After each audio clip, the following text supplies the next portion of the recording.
Hello guys, current affairs funda में आप सभी का स्वागत है। मैं हूं आपके साथ अभिषेक शर्मा और आज के इस वीडियो सेशन में हम 3 मार्च तक के सभी इंपॉर्टेंट करंट अफेयर्स कवर करने वाले हैं। हमेशा की तरह आप इस वीडियो को अंत तक जरूर देखिएगा।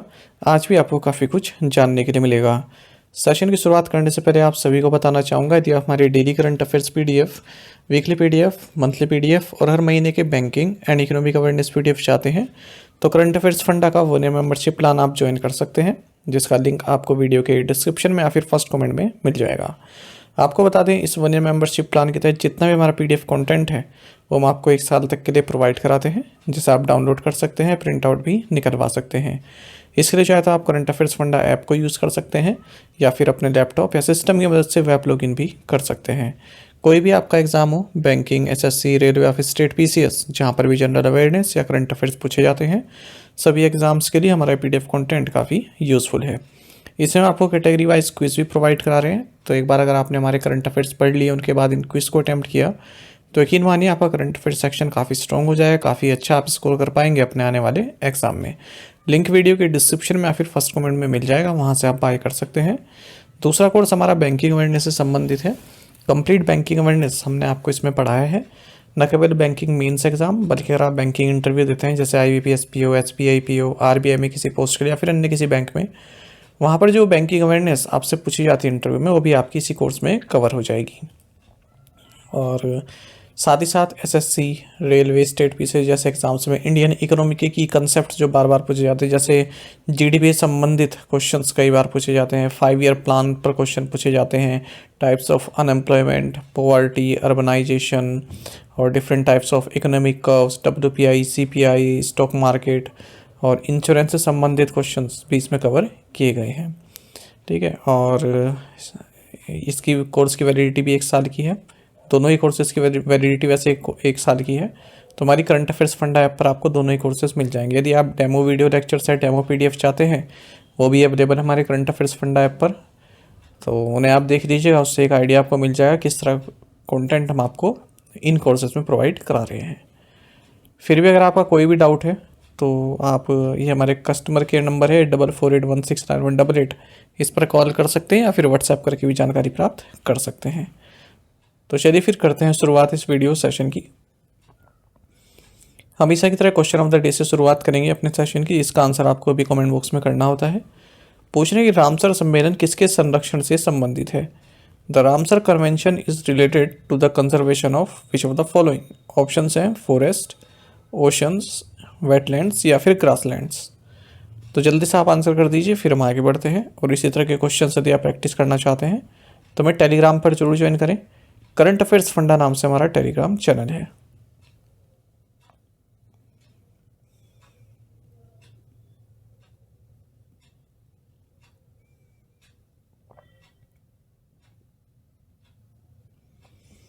On which date is world wildlife day WWD celebrated every year.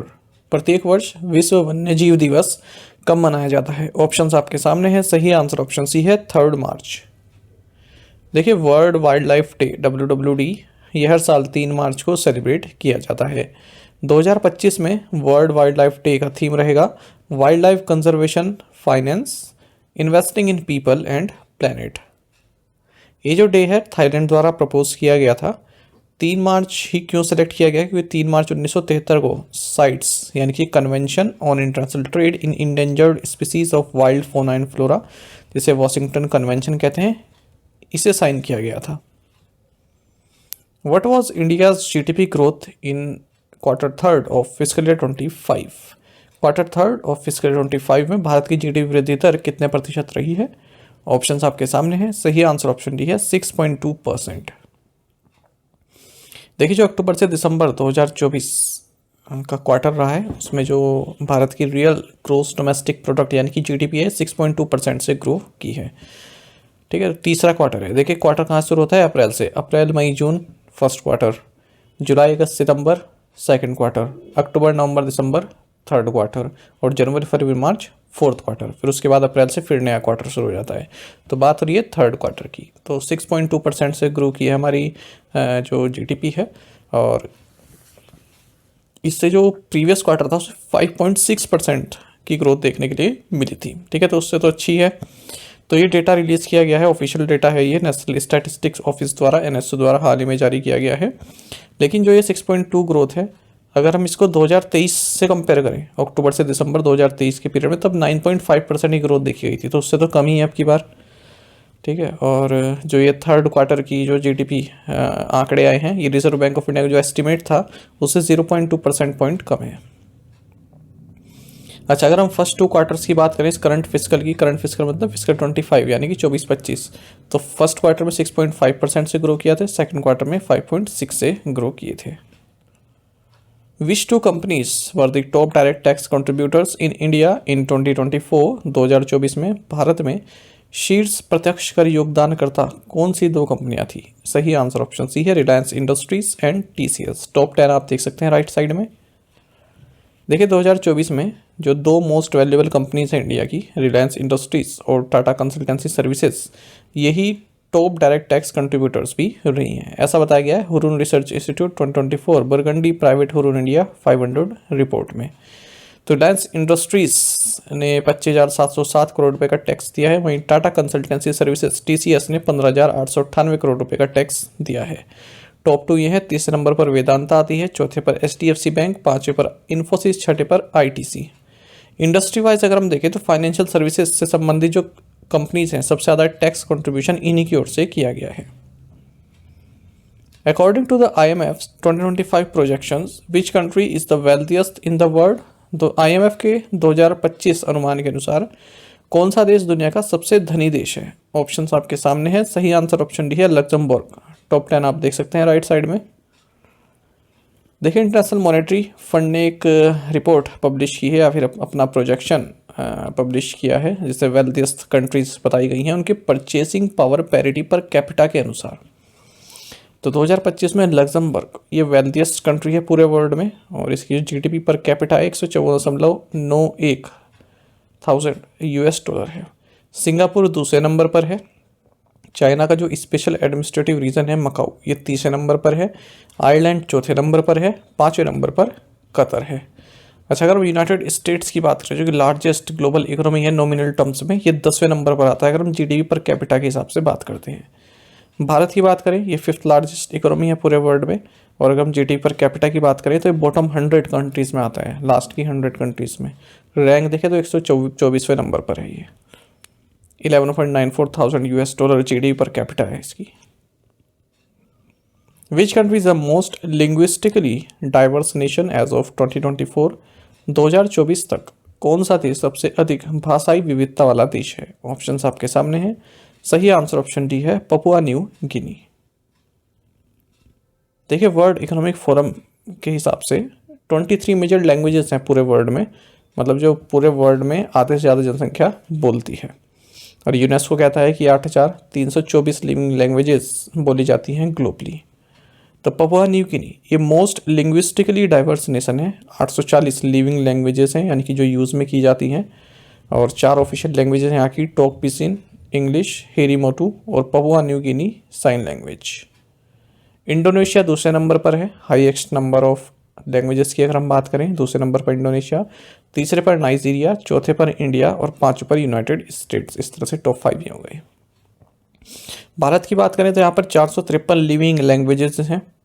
Constitution of India में 22 ऑफिशियल लैंग्वेजेस रिकॉग्नाइज की गई हैं, जिन्हें हम शेड्यूल्ड लैंग्वेज कहते हैं, 8th शेड्यूल में है ये।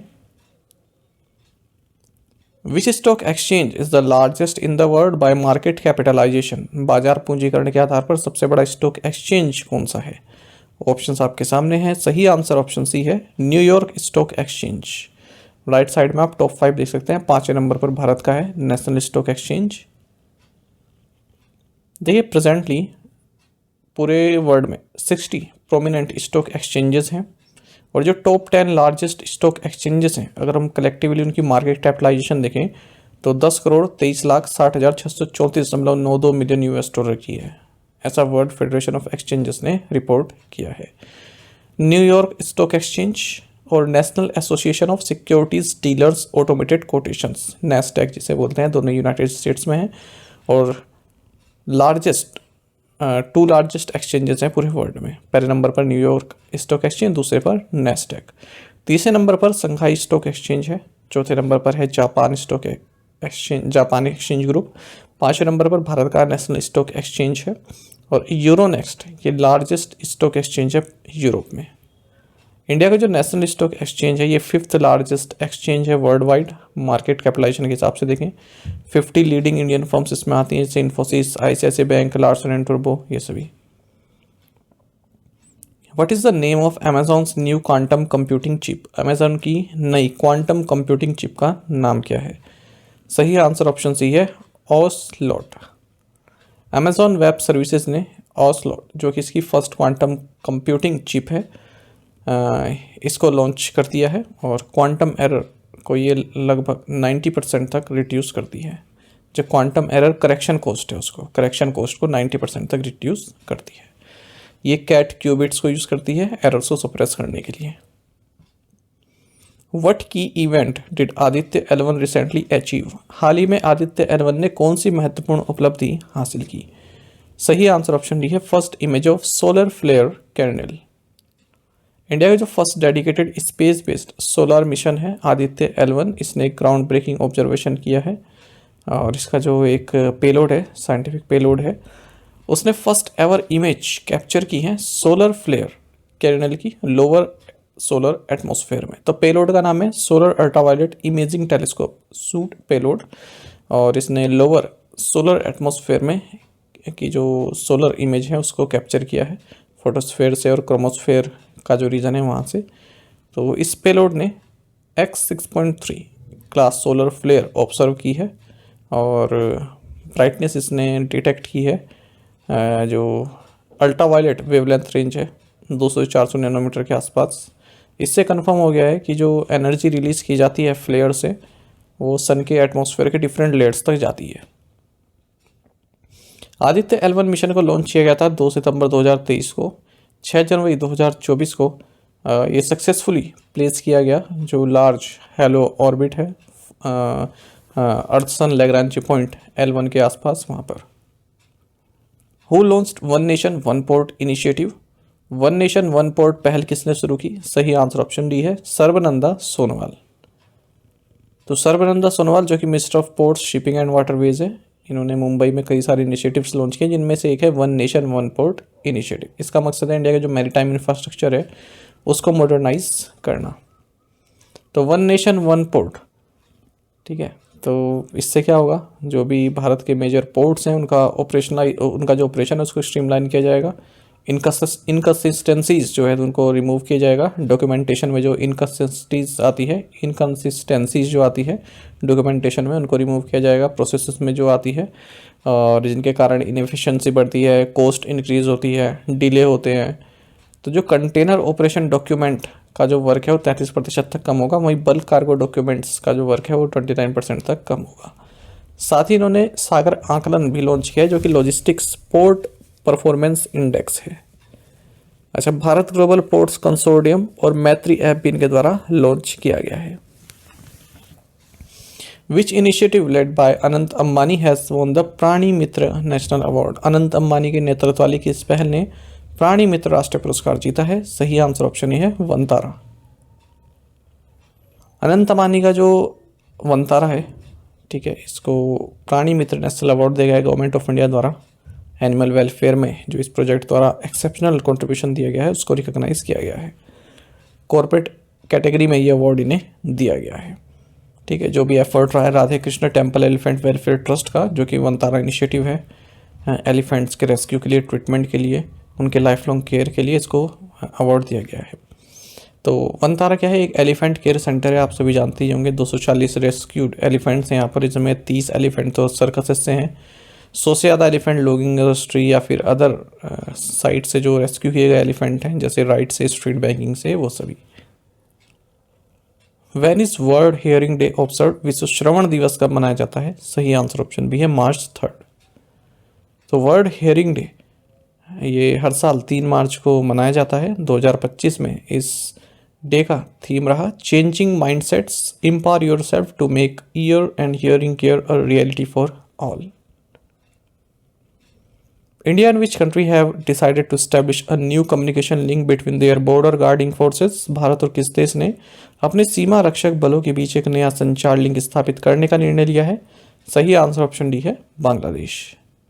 तो भारत और बांग्लादेश ने एक कम्युनिकेशन लिंक इस्टेब्लिश करने का डिसाइड किया है, जो भी इन दोनों देशों के जो डिप्टी कमांडर्स होते हैं बॉर्डर्स में उनके बीच में एक हॉटलाइन भी जो है ओपन की जाएगी इफेक्टिव कम्युनिकेशन के लिए। बांग्लादेश और इंडिया का जो बॉर्डर है वो 4096 किलोमीटर लॉन्ग है और फिफ्थ लॉन्गेस्ट लैंड बॉर्डर है पूरे वर्ल्ड में। आसाम में 262 किलोमीटर का है, त्रिपुरा में 856 किलोमीटर का है, 318 किलोमीटर का मिजोरम में है, मेघालय में 443 किलोमीटर, सबसे लंबा है वेस्ट बंगाल में 2217 kilometre long. Which ministry launch the Aadhaar good governance portal? किस मंत्रालय ने आधार सुशासन पोर्टल लॉन्च किया? सही आंसर ऑप्शन डी है ministry of electronics and information technology. तो ministry of electronics and information technology इन्होंने Aadhaar good governance portal launch किया है। जो भी आधार ऑथेंटिकेशन रिक्वेस्ट होती हैं वो आसानी से उनको अप्रूवल किया जा सके, इसलिए it aims to simplify the approval process for Aadhaar authentication request by government and private entities. Aadhaar आप जानते हैं 12 डिजिट यूनिक आइडेंटिटी नंबर है, कोई भी इंडिविजुअल जो भारत का रेसिडेंट है वो प्राप्त कर सकता है इसको। Unique identification authority of India UIDAI data इसके द्वारा कलेक्ट किया जाता है। ये जो UIDAI है एक स्टैट्यूटरी अथॉरिटी है।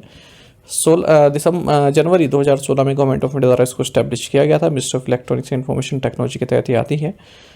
UIDAI डेटा सेंटर ये industrial model township Manesar Haryana में लोकेटेड है। UIDAI के CEO है Bhuvnesh Kumar. Who won the men singles event at the Uganda International Challenge 2025? Uganda international challenge 2025 में पुरुष एकल स्पर्धा किसने जीती? सही आंसर ऑप्शन है मनराज सिंह। तो इंडिया के जो मनराज सिंह है इन्होंने men singles title, Ishaan Bhatnagar और श्रीनिधि नारायणन इन्होंने मिक्स डबल्स, डिंकू सिंह कोंदुजम, अमान मोहम्मद इन्होंने मेंस डबल टाइटल जीते हैं युगांडा इंटरनेशनल चैलेंज 2025 बैडमिंटन में कंपाला में। भारत ने मेडल टैली को भी टॉप किया है। Which state government unveiled the शिक्षा संजीवनी बीमा योजना? किस राज्य सरकार ने शिक्षा संजीवनी बीमा योजना शुरू की? सही आंसर ऑप्शन बी है राजस्थान। तो राजस्थान गवर्नमेंट इसने शिक्षा संजीवनी बीमा योजना शुरू की है उदयपुर से। धीरे धीरे पूरे राजस्थान में इसको इम्प्लीमेंट किया जाएगा सभी स्कूल्स में। तो यहाँ पर personal accident insurance coverage 1 lakh रुपए तक का दिया जा रहा है 1.3 लाख स्टूडेंट्स को। गवर्नमेंट स्कूल्स जो है उदयपुर डिवीज़न में उन सभी को, इवन उनके जो पेरेंट्स हैं उनके वो भी एक्सटेंड किया गया है ये एक्सीडेंट। काफ़ी अच्छा इनिशिएटिव है। The initiative marks a significant step towards securing the future of school children and fostering a culture of financial security in Rajasthan. Which Indian Navy ship has been handed over to Maharashtra tourism development corporation for conversion into an under water museum?